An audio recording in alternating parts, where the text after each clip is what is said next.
Amém. Amém, amados. Que seja hoje, que seja agora, que seja esse tempo do derramado do Espírito Santo de Deus na nossa vida. Eu quero trazer até uma notícia aqui, uma atmosfera de adoração, de presença de Deus e a nossa oração é que essa presença também invada a tua casa, aonde você estiver, como Deus tem se derramado aqui nesse tempo. Eu quero trazer uma boa notícia para você, que nós nos reunimos essa semana e o entendimento da liderança da igreja é que a gente pode voltar aos nossos cultos presenciais agora, a partir de domingo que vem. Então já quero anunciar aqui que a partir de domingo, às 18h30, né, hoje é um dia especial, culto de ceia, mas a partir de domingo que vem, você também já está convidado, se você se sente confortável para já estar conosco. Né, vimos que muitas pessoas já no nosso meio estão vacinadas, né, mesmo que não seja com as 2 doses, mas a gente está entendendo que também é um momento que nós precisamos estar juntos, né, porque precisamos, irmãos, desse tempo, dessa visitação do Espírito Santo de Deus na minha vida e na tua vida. Por isso precisamos estar juntos. Queríamos dar as boas-vindas aí a vários irmãos, né, que estão conosco aí pela internet aqui. Somos poucos aqui ainda, né, mas domingo que vem, se Deus permitir, nós vamos estar com esse lugar cheio, né, mas dentro daquela nossa conformidade já habitual, né, com as nossas cadeiras, com o distanciamento e tudo. Mas cabe bem mais gente do que temos hoje aqui. Queríamos dar as boas-vindas, então, aos irmãos, né, da igreja que estão conosco aí. Temos um irmão Edson Pereira, seja bem-vindo no nosso meio, irmão. Que a graça do Senhor Jesus seja sobre a tua vida, né? Nossa irmã Angélica fez aniversário ontem. Angélica, que Deus te abençoe. Que esse tempo Deus renove as suas forças, né? Nossa irmã Angélica, sempre dedicada, está agora com o Ministério Infantil, né? E Angélica, que Deus te abençoe. Temos vários irmãos conosco aí pela internet, né? E queríamos dar a boa-vinda a todos vocês. Sejam bem-vindos em nome de Jesus. Estou vendo aqui a Ivanete. É isso? É, Ivanete. Pessoal de Pingueira. Oh, louvado seja o nome do Senhor.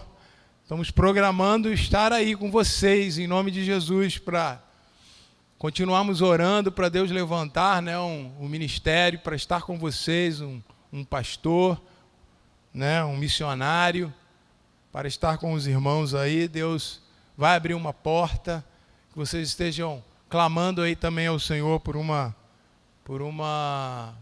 Deus possa abrir uma porta para nós, né, e colocar uma pessoa com o mesmo coração da comunidade evangélica Jesus Vive. Amém? Então, irmãos, a palavra que Deus colocou no meu coração hoje tem a ver com esse tempo que nós estamos vivendo aqui.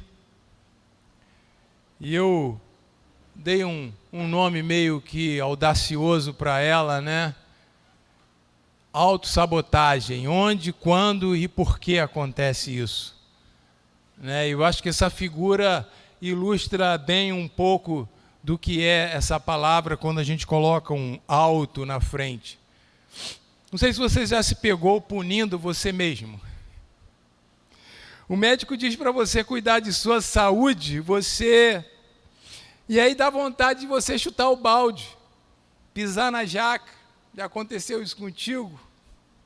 Já se pegou negando perdoar alguém, mesmo sabendo que aquilo só te traz dor e enfermidade para a alma? Não faz mal ao outro, faz para você o não perdoar. Com certeza você já viveu isso, eu já vivi muitas vezes. Já se pegou não estudando, não se preparando para algo importante que você tem que fazer, seja uma prova, seja um concurso, seja alguma coisa, e você dá as piores desculpas esfarrapadas para você mesmo. Sabe como é que é? Já se pegou nisso, né?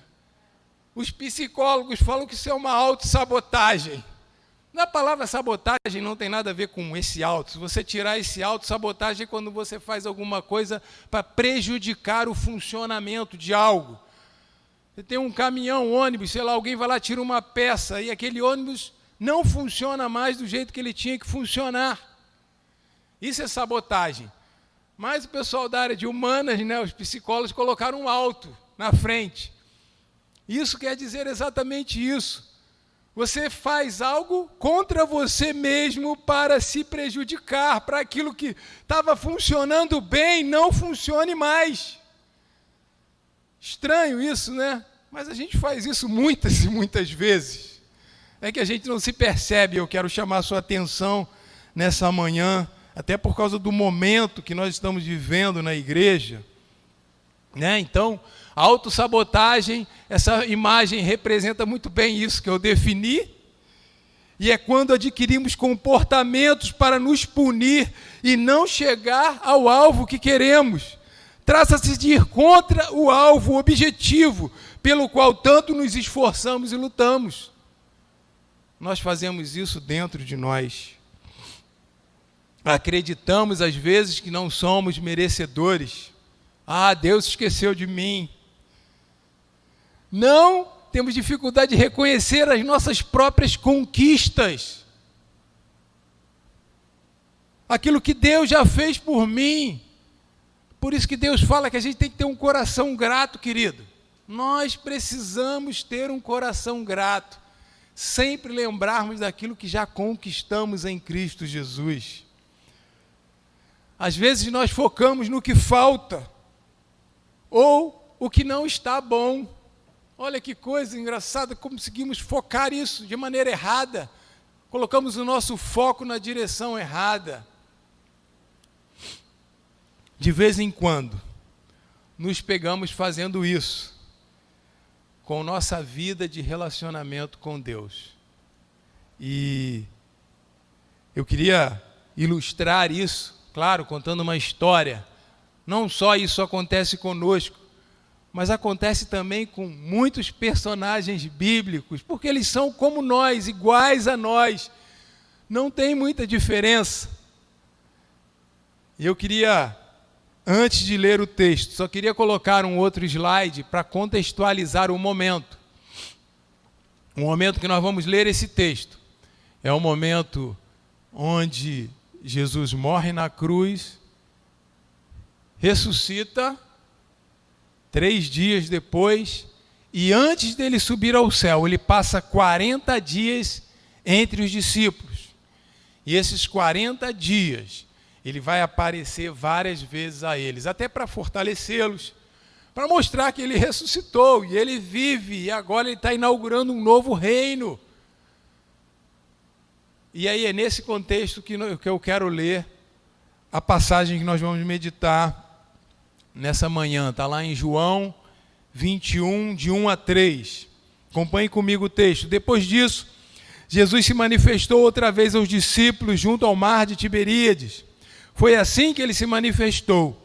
Estavam juntos Simão Pedro, Tomé, chamado Dídimo, Natanael, que era de Caná da Galiléia, os filhos de Zebedeu, e mais 2 discípulos de Jesus.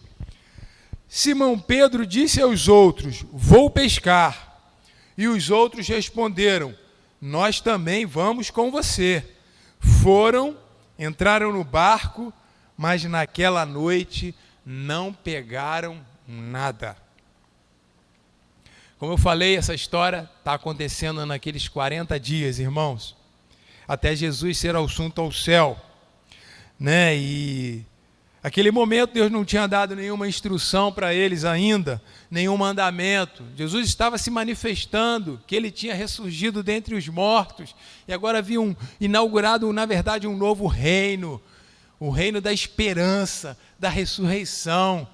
Por isso, irmãos, toda vez que alguém se despede de nós aqui, como o pastor Wilton fala que ele foi promovido, essa ressurreição de Cristo é a nossa esperança, que nós ressuscitaremos com ele também um dia. Aleluia. Mas eles se encontravam num vácuo. Não sei se você consegue imaginar a situação que eles estavam vivendo naquele tempo. Eles estavam vivendo, querido, um tempo que todo dia ele via um cego ver, um surdo ouvir, um mudo falar, uma pessoa ser liberta de vários demônios. Eles estavam vindo nessa vibe, estavam vindo nessa dinâmica. Paralíticos começavam a andar na frente deles. Pessoas endemoniadas eram libertas completamente, através do nome dele, do poder que há no nome de Jesus. De repente Jesus morre, ele ressuscita, mas sabe aquela esfriada que dá na gente? Era assim que eles se encontravam. Quando Jesus entra em Jerusalém, montado num jumentinho, eles colocam, né, os ramos, e todos cantam Hosana, Hosana é o que vem em nome de Jesus, ele é da raiz de Davi. Eles estavam sob o domínio do Império Romano. O que eles esperavam naquela entrada triunfal de Jerusalém, meu irmão? Ele é o rei. Ele vai tomar o governo de Israel outra vez. Acabou esse Império Romano, porque chegou o nosso rei. Só que não foi nada disso que aconteceu politicamente. Não aconteceu isso. E havia uma frustração muito grande, um vácuo, na verdade, desse período. E Pedro, então, né? Pedro, com toda a sua, como um cara que tem influência dos outros, ele fala: eu vou pescar. Não está fácil para mim, não. Temos que lembrar que talvez a pessoa mais decepcionada nesse momento da história dos discípulos é quem? É Pedro. Porque havia negado Jesus 3 vezes. E ele era o cara que se falava o mais fiel. Ele, em certo momento, ele falou assim: Senhor, eles podem te negar, eu jamais te negarei. Foi esse cara que negou Jesus 3 vezes. Talvez Pedro, nesse período, queria se auto-sabotar. Falou assim: eu vou pescar. Mas se você lembrar da experiência que Pedro teve com Jesus, o período de conversão de Pedro, como foi? Foi num barco. Ele havia passado a noite toda e não pescou nada. Lembra? No início da conversão, Jesus fala com ele: lança a rede aqui do lado. Ele falou assim: Senhor, eu pesquei a noite toda, mas sobre a tua palavra eu vou lançar a rede. Lançou e veio peixes, e Pedro, ali naquele momento, né, naquele milagre, ele se sente totalmente constrangido pelo amor, pela presença de Deus. Ele tem a noção de que está diante de um Deus todo-poderoso. Ele pede até a Deus para se afastar dele, mas Jesus fala: eu vou te fazer. Vamos dar uma lida no texto, que está lá em Lucas 5, 10, 11, ele fala assim: então Jesus disse a Simão: não tenha medo, Pedro. De agora em diante você será pescador de gente. E arrastando eles os barcos para a praia, deixando tudo, o seguiram. Querido, a partir daquele momento, Pedro larga a pescaria, porque Jesus fala que ele vai ser pescador de gente agora. E ele larga tudo. Então, esse retorno de Pedro à pescaria simbolizava algo muito interessante, que eu quero chamar a sua atenção nessa manhã. Seria a volta ao passado. Pedro começa num processo de autossabotagem, de não merecer aquilo que Deus já tinha chamado ele. E ele volta ao passado. E qual era o passado dele? Eu vou pescar. Mas ele tinha abandonado tudo para ser pescador de gente. E às vezes nos encontramos igual a Pedro, querendo voltar ao passado, né? Querendo voltar àquilo que não podemos mais, né? Por causa da decepção, por causa da desilusão, da desesperança, falta de perspectiva talvez no futuro. Ele ficou entregue aos próprios pensamentos dele. Isso foi muito ruim. Está aí uma coisa que desagrada tremendamente a Deus, queridos. É nós queremos voltar à vida que tínhamos antes de conhecê-lo. Ah, Senhor, não permita isso. Porque é algo inadmissível para cada um de nós. É inadmissível, irmãos, depois de conhecer Jesus, Ah, meu Deus, depois de conhecer a paz, a alegria, o gozo, a esperança que há em Cristo Jesus, como voltar atrás? Meu irmão, esse caminho que nós estamos, eu quero dizer para você, é um caminho sem volta.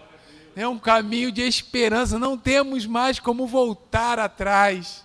Olha a oração de Davi, em 2 Samuel 22, 31, que coisa mais linda. Davi fala assim: o caminho de Deus é perfeito, aleluia. A palavra do Senhor é confiável. Ele é escudo para todos os que nele se refugiam.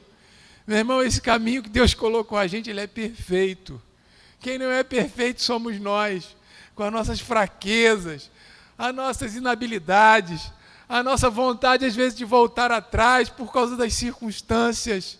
Mas eu quero trazer uma palavra de esperança essa manhã para você. O caminho que Deus te colocou é perfeito. A palavra dele é confiável, você pode confiar. Ela não muda, ela é perfeita também. E ele é escudo para a tua vida nesse tempo de tanta luta, tanta dificuldade que estamos passando.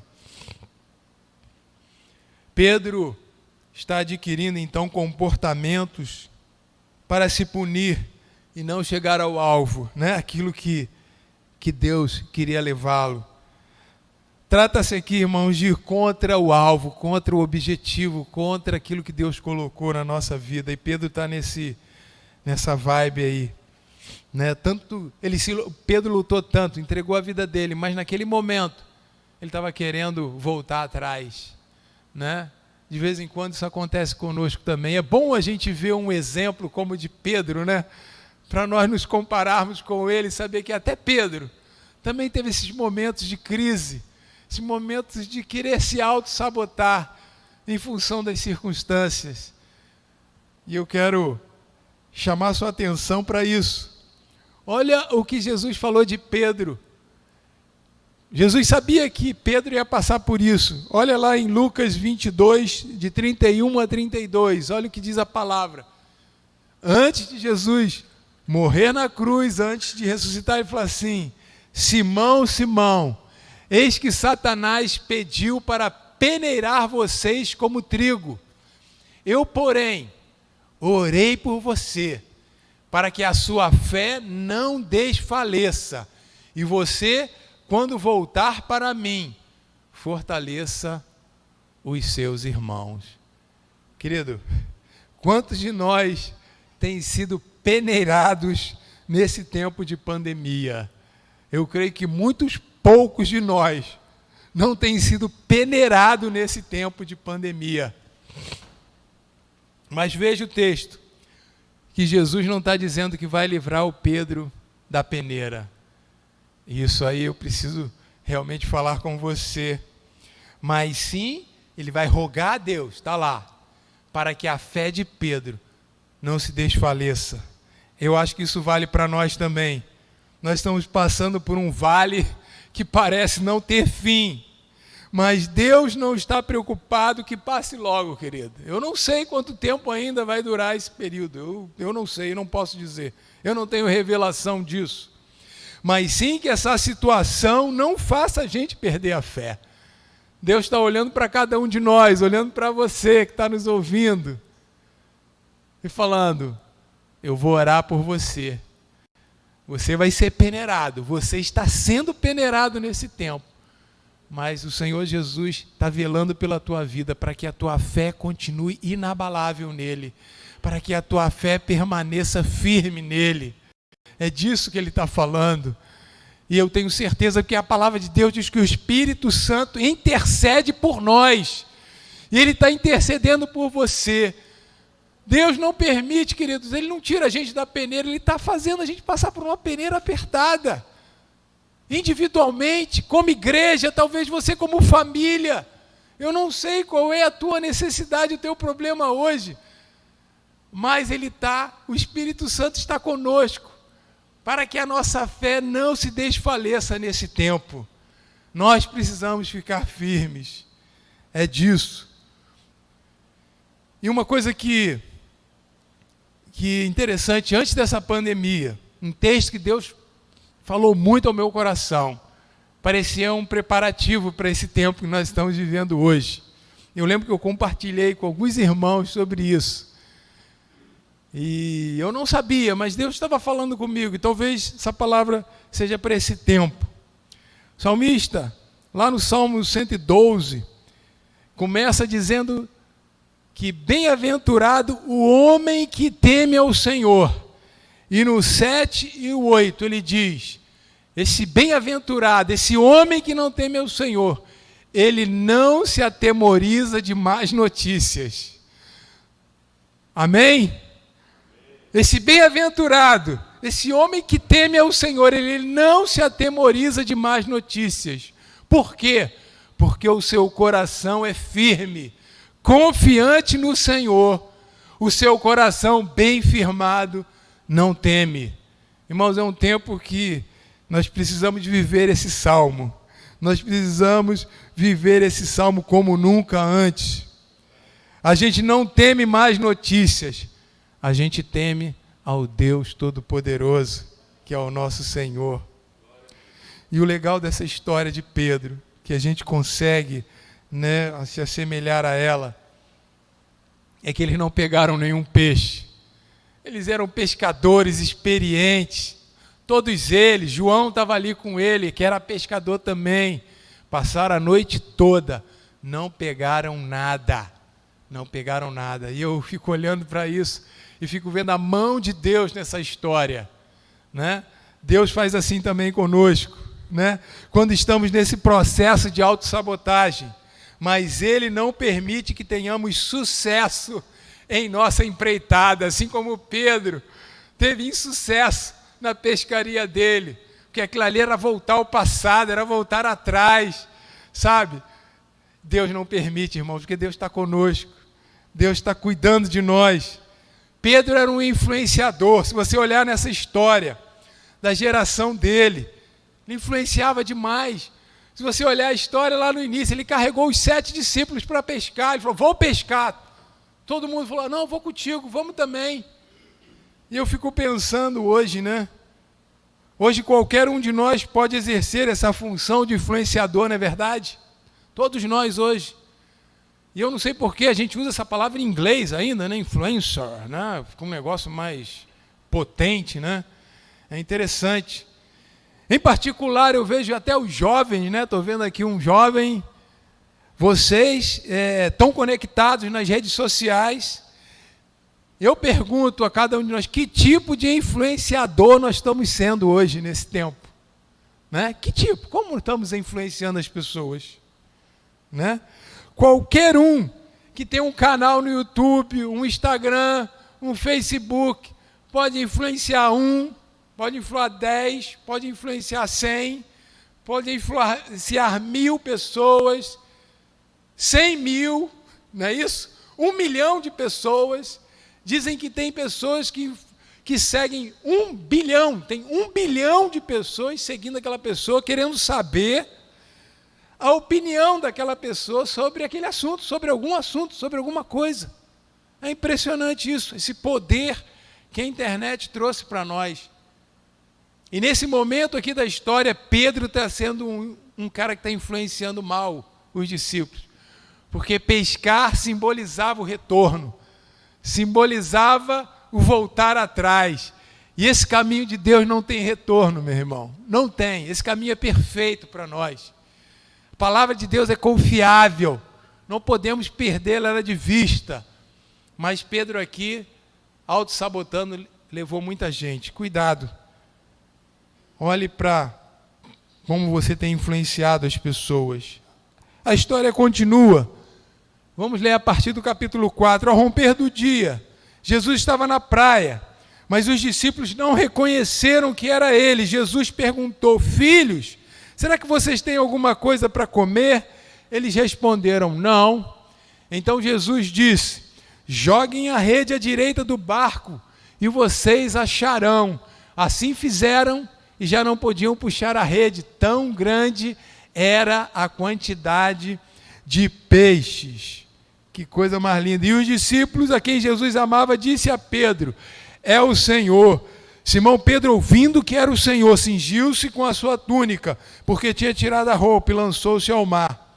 Os outros discípulos vieram no barquinho puxando a rede com os peixes, porque estavam somente a uns 90 metros da margem.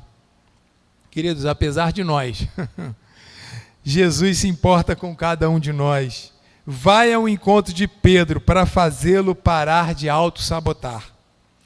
Ele sempre está disposto a nos ajudar. Jesus não permitiu que eles pegassem nenhum peixe. É impressionante, à noite. Mas já raiando o dia, um momento improvável, na beira da praia, mais improvável ainda, ele manda eles lançarem a rede e a rede fica cheia de peixes. E sabe o que é isso? Se você lembrar lá da história da conversão de Pedro, de João, Tiago, seus irmãos, não foi assim que eles se converteram? Foi assim, Jesus mandou eles também não pescaram. Olha a coincidência, a semelhança. Jesus faz isso para quê, irmãos? Porque Jesus está sempre sinalizando para nós a vontade dele. E nesse momento que ele faz esse ato semelhante à conversão deles, Pedro estava tão se auto-sabotando que ele não consegue enxergar esse sinal. Mas tem uma pessoa que está ali no barco que enxerga esse sinal, que é João. João fala assim para ele: Pedro, é o Senhor, cara, olha o sinal. Não pescamos nada à noite, lançamos a rede. Eles estavam a uns 90 metros da margem, não conseguiram reconhecer o Senhor, mas João sacou o sinal de Deus. Irmãos, quantos sinais Deus às vezes tem dado para nós. E nós estamos nos auto-sabotando, e como Pedro não conseguimos enxergar o sinal que Deus está mandando para nós. Mas João percebeu. E quando ele fala para Pedro, Pedro se joga ao mar, não quer saber mais de peixe, porque a profissão dele não era mais essa. A profissão dele era ser pescador de gente, de pessoas. E larga tudo e vai nadando quando João fala desse sinal. Né? Impressionante. Bastou essa palavra de João para Pedro largar tudo. Então eu penso que nesse processo começa-se um processo de cura de Pedro. Nem se importou mais com os peixes, foi ao encontro do seu Senhor, largou tudo outra vez. Por isso, irmãos, podemos retornar sempre ao Senhor. Não sei se você, nessas circunstâncias tão difíceis que você está vivendo, já passou na sua cabeça de largar esse caminho. Como Pedro, vou pescar, vou voltar. Quero dizer para você que Jesus deve estar te dando sinais. Deve estar te dando sinais para você ver. Talvez você esteja tão paralisado com as circunstâncias. Fique atento aos sinais que Deus está lançando na tua vida. Porque podemos sempre retornar, querido. Não há problema nenhum. Pedro largou tudo. Ele sempre está de braços abertos para nos receber. Não alimente sentimentos de que você não tem como voltar ao Senhor. Isso é mentira do diabo. O Senhor está sempre de braços abertos para nos receber. Outra vez, de novo, mais uma vez. Não tem limite para Deus. Ele está sempre de braços abertos para nós. Ele nos amou tanto ali naquela cruz. Né? Tem uma frase muito linda do Filipe Yancey que diz que não há nada que a gente possa fazer para Deus nos amar menos. Não tem nada que você possa fazer para Deus, querido, te amar menos. Ele nos amou de uma maneira completa ali na cruz. Louvado seja o nome do nosso Senhor.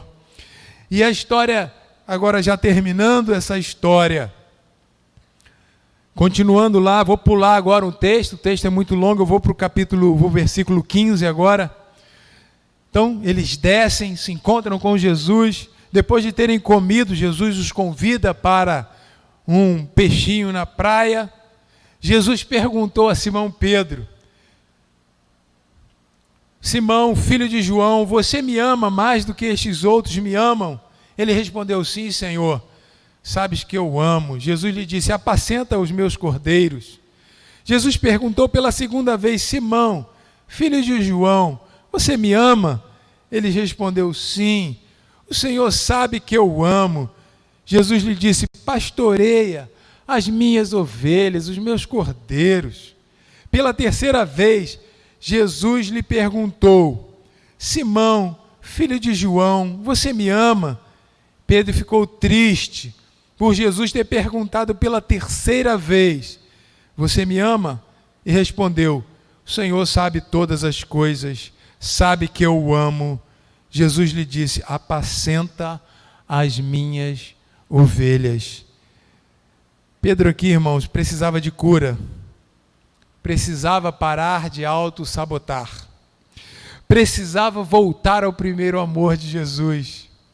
E como ele havia negado Jesus 3 vezes, Jesus também agora o confronta 3 vezes, com uma pergunta singela: se ele o amava. Só que dessa vez, querido, Pedro agora, consciente de suas limitações e fraquezas, algo que não havia demonstrado antes de tê-lo negado, né? Pedro sempre era o tal, ele sempre: não, Senhor, eu estou contigo, eu morro. Depois daquela experiência, meu irmão, ele precisava ser quebrantado, e aqui é o processo de cura. Jesus pergunta a ele, né? Tem uma reflexão da Fernanda, né, que naquela época da pandemia, época que estamos vivendo, ano passado, ela faz uma reflexão sobre isso muito legal, né, porque o texto coloca que Jesus pergunta, né, o grego parece que tem 3 tipos de amor. A gente usa uma palavra só, mas o grego tem 3, né, e Jesus está perguntando a Pedro um amor diferente, o amor de Deus por nós, um amor sacrificial, né? Um amor assim: Pedro, está disposto, né, a entregar a tua vida por mim? Pedro antes falou várias vezes que sim, só que nesse momento agora, depois da experiência de ter negado a Jesus 3 vezes, consciente das limitações dele, da carne, que ele não estava com essa bola toda, ele fala: pô, Senhor, traduzindo aqui mal, tá, mas vamos dizer assim: Senhor Pedro, tu me ama mesmo? Ele falou: pô, Senhor, tu sabe, eu gosto de você, o Senhor sabe que eu gosto de você. E aí Jesus pergunta de novo: Pedro, tu me ama? Está disposto aí até o fim comigo? Aí Jesus fala: pô, Senhor, tu sabe que eu gosto de você. Quando Jesus pergunta a terceira vez, cara, Pedro, realmente consciente de que ele não tinha condição de responder, né, encher a boca: não, eu morro, eu sou melhor que todo mundo. Não, ele está quebrantado na presença do Senhor e fala: Senhor, tu sabe todas as coisas, o Senhor sabe que eu te amo. Talvez ele não teve coragem de falar, mas a gente sabe da história. Pedro amou Jesus dessa forma sacrificial, sim. A história diz que ele foi morto, foi crucificado também. E ele sentiu uma honra morrer crucificado. Só que a palavra de Deus diz: não, o meu Senhor, né, diz a história, talvez possa ser até uma lenda, eu não sei, mas dizem que ele pediu para ser crucificado de cabeça para baixo, dizendo: eu não sou digno nem de ser morto numa cruz como o meu Senhor foi. Então, querido, ele foi curado, e o propósito que Deus tinha para a vida dele, ele cumpriu: apacenta as minhas ovelhas. Pedro pôde cumprir o propósito de Deus, mesmo tentando se auto-sabotar. Então Jesus, né, quer fazer isso conosco também, meu irmão. Deus quer hoje passar, eu penso que Deus quer passar pelo meio da igreja, na nossa igreja, quer fazer essa mesma pergunta, talvez, a cada um de nós. E aí? Vai continuar? E aí? Está disposto a ir até o fim? As circunstâncias estão difíceis, é verdade, as lutas estão grandes, as provações parecem estar maior do que podemos resistir, mas Ele está nos perguntando hoje: você me ama ao ponto de desejar continuar essa jornada, esse caminho perfeito, mesmo nas circunstâncias que estamos vivendo? Essa é a minha pergunta, foi a pergunta que eu fiz para mim quero fazer para você hoje, que a tua resposta, querido, seja sim. Que a nossa resposta seja a mesma que uma adolescente de 14 anos, né, aproximadamente, disse ao seu Senhor. Está lá em Lucas 1,38. Então disse Maria: aqui está a serva do Senhor, que se cumpra em mim conforme a tua palavra. Minha palavra para nós hoje é essa. Nós estamos dispostos a falar o que a Maria falou, uma menina de 14 anos. Quando o anjo veio, ela falou assim: o Espírito Santo vai vir sobre você e você vai ter um filho e esse vai ser o Salvador. E ela falou assim: mas eu nem estou casada, nem tenho relacionamento com ninguém, o Espírito Santo vai vir sobre você. Essa foi a resposta de Maria. Eu acho que Deus está nos perguntando também nesse tempo tão difícil para cada um de nós. E aí, qual vai ser a nossa resposta? Que a nossa resposta seja essa de Maria: aqui está o servo e a serva do Senhor. Pai, cumpre em nós conforme a tua palavra. Amém? Amém. Que você também possa fazer essa declaração nessa manhã aí. Eu, já finalizando a minha palavra, digo a você: aonde talvez eu e você nos sabotamos? Aonde? Aqui, ó, no coração, onde ninguém vê, só nós e o Senhor. Né? E quando isso acontece? Quando entramos nesse processo de autossabotagem conosco mesmo, quando as circunstâncias ficam adversas e o que havíamos planejado na nossa vida não acontece da maneira que gostaríamos, né? Estamos vivendo um tempo aqui que não gostaríamos de viver o que estamos vivendo agora.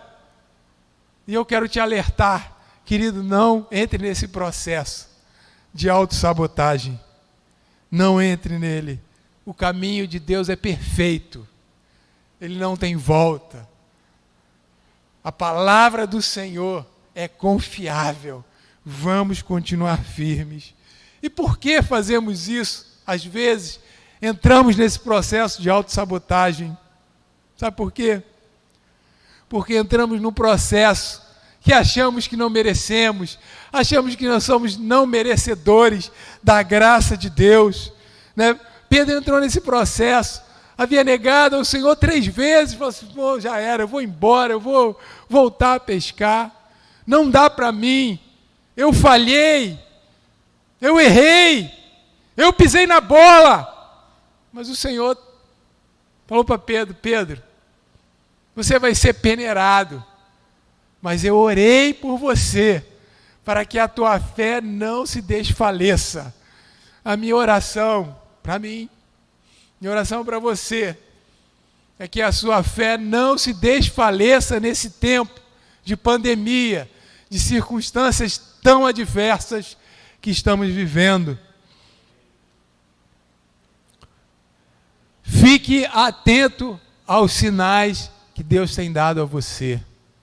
Pedro estava tão distraído, mas o João estava atento. Percebeu logo os sinais de Deus. E Pedro, quando viu, Deus pôde curá-lo, Deus pôde botar ele no caminho de novo. E ele foi, nós sabemos disso, uma das pessoas mais importantes do início da igreja.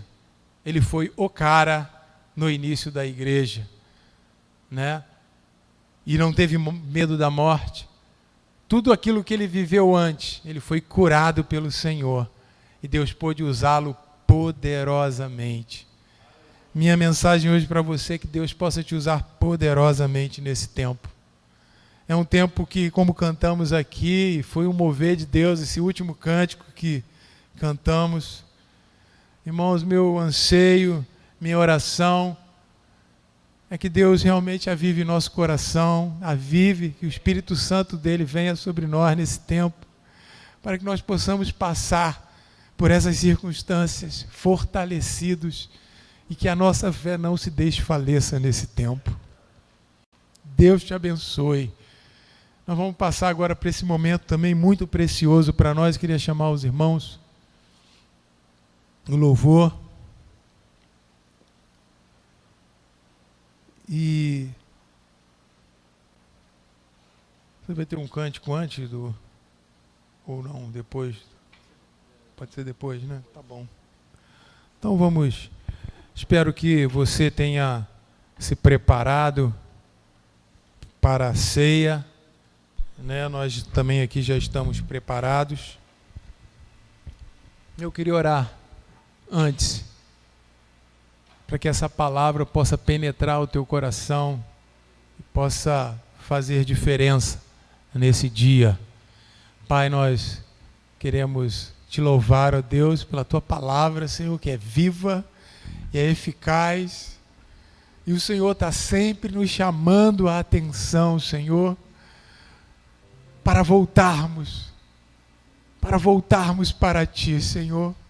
Obrigado, Senhor, porque o Senhor está sempre colocando sinais na nossa vida, Deus, para que a gente não se desvie do caminho. O Senhor está sempre colocando, Senhor, pessoas, situações, circunstâncias, para não desviarmos do caminho que o Senhor colocou para nós. Nós queremos declarar essa manhã que o caminho do Senhor é perfeito. A Tua palavra é confiável a nós, Senhor. Por isso nós estamos aqui mais uma vez, Senhor, para Te pedir perdão pelos nossos pecados. Perdão, Senhor, por algum momento queremos voltar atrás. Queremos voltar à nossa vida anterior, Senhor, ao nosso passado. Perdoa-nos, Senhor, e fortalece-nos na nossa fé. Aumenta a nossa fé nesse tempo, Senhor, e visita a Tua igreja como cantamos aqui, Pai. Que seja hoje, que seja agora, Senhor, o tempo do derramar do Teu Espírito outra vez sobre nós, Senhor, porque nós ansiamos e precisamos desse derramar do Teu Espírito. Oh Deus, sê propício a nós nesse tempo, Senhor, e tem misericórdia de nós. É a nossa oração nessa manhã. Fazemos isso em nome de Jesus. Amém.